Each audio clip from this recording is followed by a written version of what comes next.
Let's talk about your body. That magnificent fleshy vehicle you pilot through life. Most days it works just fine. Then, out of nowhere it goes rogue.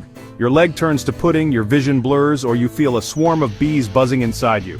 Welcome to a multiple sclerosis attack, or as doctors call it, a relapse. Here's what's happening. Your immune system, meant to protect you, mistakes your brain for an enemy and attacks the myelin, the insulation on your nerves. Imagine your nerves as electrical wires. When the insulation gets stripped, signals get scrambled or lost. The result? A custom mix of symptoms, numbness, vertigo, crushing fatigue, or the infamous MS hug, a painful, squeezing sensation around your torso. The key: these symptoms are new or much worse than before, and they stick around for at least 24 hours.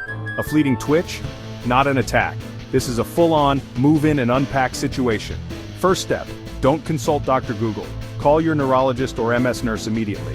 Why? Because time is brain. The longer you wait, the more damage can occur. Reporting it is like sounding the fire alarm. Get the professionals involved fast.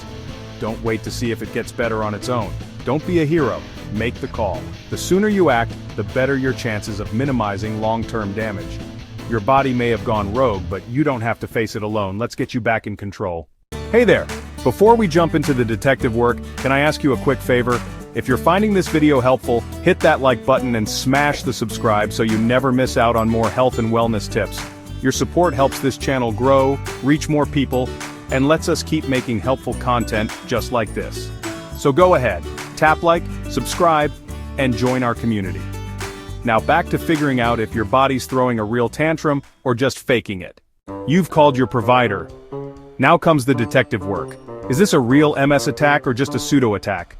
Sometimes old symptoms flare up because of something else, like a fever, stress, or most commonly, a urinary tract infection, UTI. A pseudo-attack feels real but isn't new damage. It's your nervous system throwing a tantrum because it's stressed. That's why your doctor will check for infections first. Treating a pseudo-attack with steroids is pointless and risky. Your doctor will ask, are these symptoms new? Have they lasted over 24 hours? Any recent stress or heat exposure? True relapse, =, new inflammation, new damage. Pseudo-relapse, =, old symptoms triggered by something else. The distinction matters. One needs antibiotics and rest, the other needs medical intervention. Once infection is ruled out and symptoms are confirmed as new, it's officially a relapse. Now it's time to treat the real attack. Get ready because the next step is all about steroids. Let's dive in.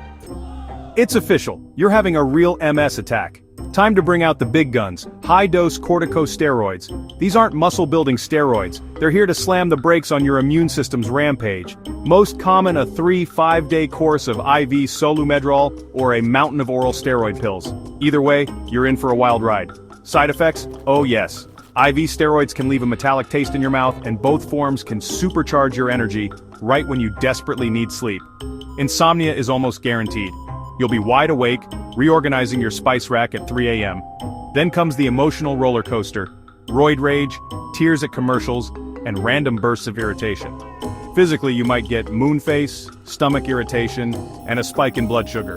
Doctors will tell you to avoid salt and sugar. Cruel, since all you'll crave is comfort food. Steroids are blunt but effective. They don't cure MS, but they can shorten the attack and help you recover faster. It's not fun, but it's necessary. Remember, this is temporary. You're not alone in this. And yes, you'll sleep again, eventually. Hang in there. Sometimes steroids just don't cut it. If your symptoms refuse to budge, it's time for second-line treatments.